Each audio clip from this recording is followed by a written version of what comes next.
आज से 15 से 18 वर्ष उम्र समूह के बच्चों को भी कोरोना से सुरक्षा प्रदान करने के लिए टीका लगाने लगा है। साथ ही ओमिक्रॉन के मामले भी तेजी से बढ़ने लगे हैं।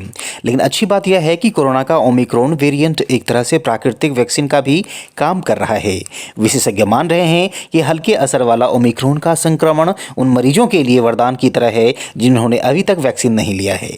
ओमिक्रॉन से संक्रमित होने पर उनके शरीर में प्राकृतिक तौर पर एंटीबॉडी बन रहा है। बत्रा हॉस्पिटल के मेडिकल डायरेक्टर डॉक्टर एस.सी.एल. गुप्ता बताते हैं कि कोरोना की तीसरी लहर आ चुकी है।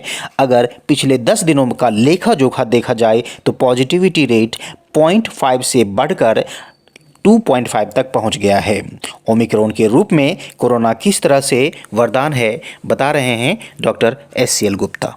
देखिए, वैक्सीनेशन का जो काम होता है, वैक्सीन में हम लोग क्या करते हैं, वैक्सीन में उसी ओमिक्रॉन की जो वायरस है, या तो हम वायरस को निष्क्रिय कर देते हैं या हम वायरस का आरएनए निकाल लेते हैं, मतलब कुछ ना कुछ डालते तो वायरस ही हैं, लेकिन वायरस को निष्क्रिय कर देते हैं।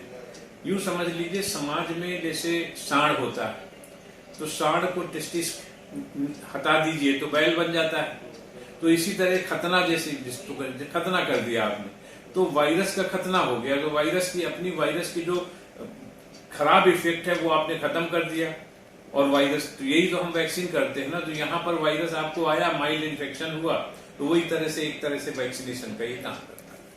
वैक्सीन, ये आपका कोरोना फैलता है ओमिक्रॉन का, तो हर एक को ओमिक्रॉन हो गया। तो एक तरह से जो काम वैक्सीनेशन करता है, आपको वैक्सीन लगाई, आपकी एंटीबॉडी बनी, तो यहाँ से ये वैक्सीनेशन की जगह आपने इन्फेक्शन लिया, एंटीबॉडी बनी, तो आप करीब समाज का, मतलब पूरा जो वातावरण है वो वैक्सीनेटेड हो जाएगा।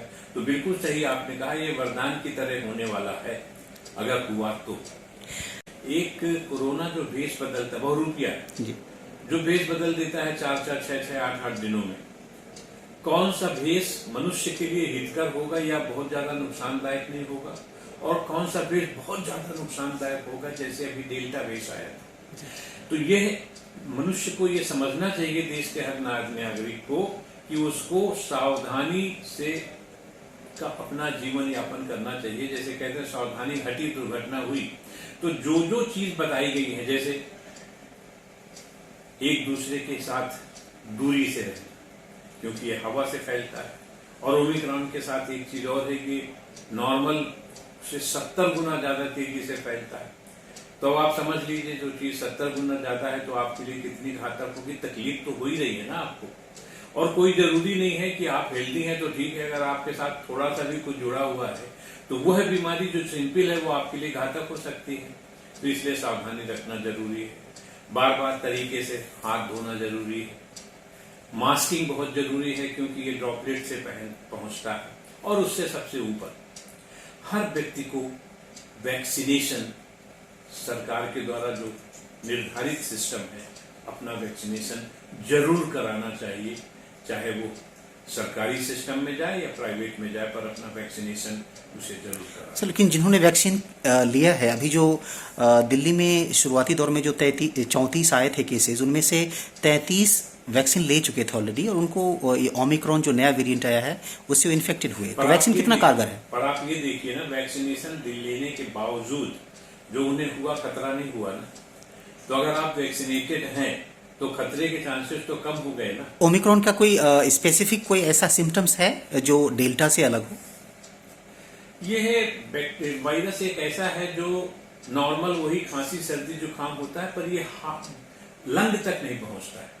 इसका जो सिस्टम है वो ब्रोंकस, सांस की नली है, जो सांस की नली वहीं पर रुक जाता है, ये वहीं पे डेवलप करता है। तो इसलिए जो डैमेज पहले होता था कि लंग टिश्यू में जाने के बाद हर आदमी को ऑक्सीजन की जरूरत पड़ती थी, हर आदमी सांस लेने में तकलीफ होती थी, अस्पताल में भर्ती हो जाता था क्योंकि उस घर में मैनेज नहीं होता था।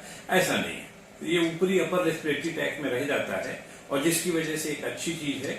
और जैसा अभी लोग कह भी रहे हैं, और तमाम साइंटिस्ट या मेडिकल साइंटिस्ट भी कहते हैं कि अगर ओमिक्रॉन इसी तरह रहता है तो एक तरह से ये वैक्सीनेशन का भी काम करेगा, क्योंकि जब आपको इन्फेक्ट करेगा तो आपके अंदर एंटीबॉडीज बनेंगे। तो ये जो काम हमारी वैक्सीनेशन करती है वही काम समाज में या सोसाइटी में ये भी करेगा, तो उस तरह से ये लॉन्ग टर्म पे लाभदायक भी होगा।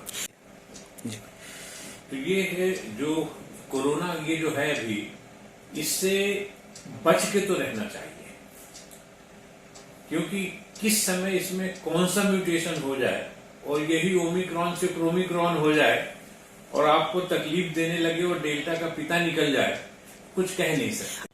दुनिया भर के वैज्ञानिक मान रहे हैं कि अगर ओमिक्रॉन इसी तरह से हल्का संक्रमण पैदा करता रहा तो यह एक प्राकृतिक रूप से भी काम करेगा। जो काम वैक्सीन करता है वही काम यह वायरस भी शरीर के अंदर जाकर करेगा, लेकिन फिर भी इससे सतर्क रहने की भी जरूरत है।